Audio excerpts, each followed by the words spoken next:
শোন, আমি না খুব ঝামেলার মধ্যে আছি রে। কি ভাইয়া? তোর ভাবি আমাকে ছেড়ে চলে গেল, আমি একা একা পড়ে আছি। আমার অবশ্য তোকে এ সমস্ত কথা বলে কি লাভ? ভাইয়া ভাবির দেমাগ বেশি।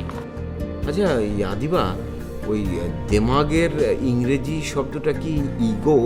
হুম। ও, তাহলে তো সব মেয়েরই ওটা একটু বেশি থাকে। আচ্ছা ভাইয়া রাখি।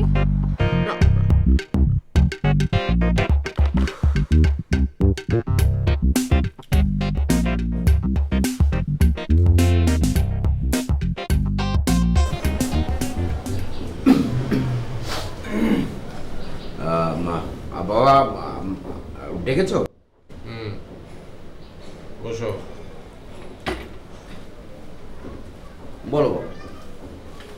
আজ কত তারিখ জানো? জানি, 2রা জুলাই, 14ই আষাঢ়, 1 মাস হতে তো এখনো এত বৃত্তান্ত আমি শুনতে চাইনি। সরি বাবা। আজকে তোমাদের মায়ের মৃত্যুবার্ষিকী, সে কথাটা কি তোমাদের মনে আছে? কি করে মনে থাকবে? সারা বাড়িতে তুমি মায়ের একটা ছবি পর্যন্ত ঝোলানোর ব্যবস্থা করনি, মনে থাকবে কি করে?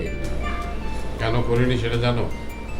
কেন, ওই মৃত মানুষের ছবি টাঙানো কি নিষেধ আছে নাকি? কথা কম।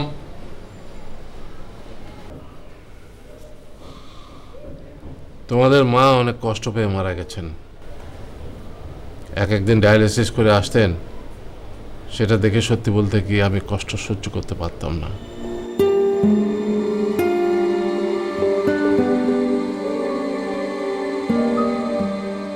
আমি শেষে দোয়া করতাম তিনি যেন মারা যান। যাকে তুমি বেশি ভালোবাসো তার কষ্ট কখনো চোখে দেখতে চাইবে না। তোমার মাকে আমি ভীষণ ভালোবাসতাম। আমি যখন 100 টাকা রোজগার করতাম তখনও তার চাইবার কিছু ছিল না। যখন 1 লক্ষ টাকা রোজগার করতাম তখনও তার চাইবার কিছুই ছিল না। সে শুধু দিয়েই গেছে, আর পেয়ে গেছে অসহ্য কষ্ট, প্রচণ্ড কষ্ট।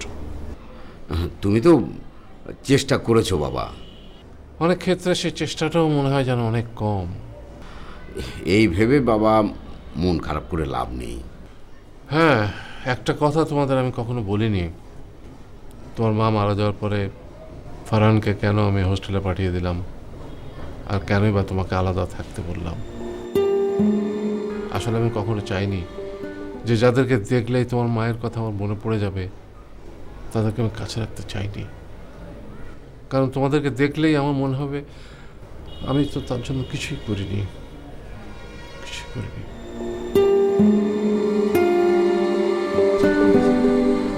এটা তোমার ভুল ধারণা বাবা। হ্যাঁ, তোমার কথা হয়তো ঠিকই, কিন্তু এই বয়সে এসে আমি আর ধৈর্য রাখতে পারছি না। সেই জন্য তোমাকে কথাগুলো বলছি। দেখো, নিয়তি আমাদের অনেক কিছু দিয়েছে, তার মধ্যে শ্রেষ্ঠ দান হচ্ছে শ্রী।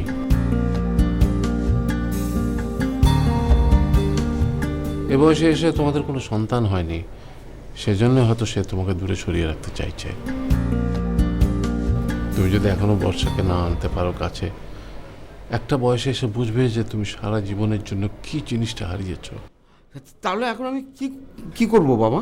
আর গাধার মতো কথা বলো না তো। 8ম এডওয়ার্ড যদি ভালোবাসার জন্য রাজত্ব ত্যাগ করতে পারে, তুমি কিছু ফালতু বদভ্যাস ত্যাগ করতে পারবে না? না কিন্তু বাবা, ওগুলো তো সব কল্প কাহিনী। আমার মতো বয়সে এসে তুমি কি একা থাকতে চাও?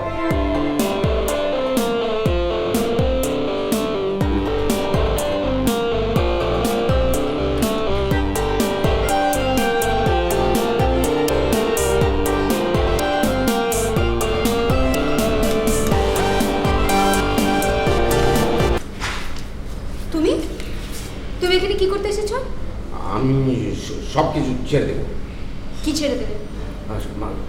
সব কবিতা লেখা ছেড়ে দেবো, বিস্কিট কালারের শাড়ি কেনা ছেড়ে দেবো, আর তুমি যা যা বলো সব কিছু আমি ছেড়ে দেবো।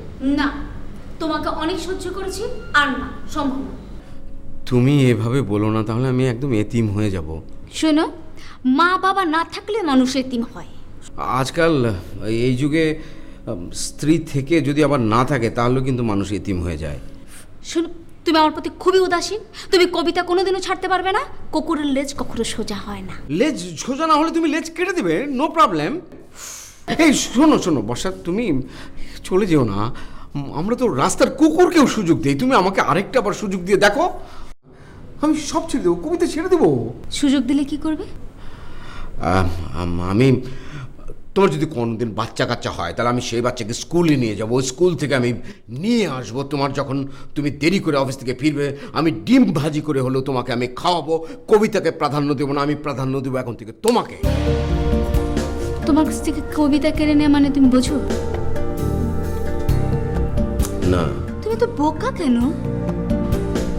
সেটা জানতে পারলে তো হয়েই ছিল।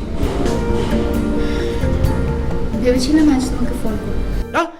আমাকে তুমি ফোন করবে মানে কি? তুমি সত্যি আজব ব্যাপার। অনেকদিন তোমার কবিতা শুনি না, তোমাকে খুব মিস করছিলাম। সাথে আরেকজন। কে? আধা কাপ চা।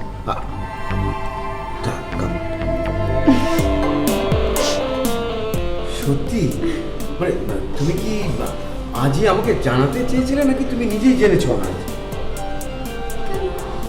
না, মানুষের জীবনে সুখময় স্মৃতি খুব কম, তো মানুষ খুব তাড়াতাড়ি এগুলো ভুলে যায়। তুমি আজকে আমাকে যে সংবাদটা শোনালে, এই স্মৃতি আমৃত্যু আমার মনে থাকবে। তুমি ভাবছো যে আমি কি সব কথা বলছি, আমি পাল্টে গেছি? না না না, তুমি যদি চাও তাহলে আমি আবার আগের মতো হয়ে যাব। এই চলো, আরে ডাক্তারের কাছে যেতে হবে, খাবারের লিস্ট করতে হবে।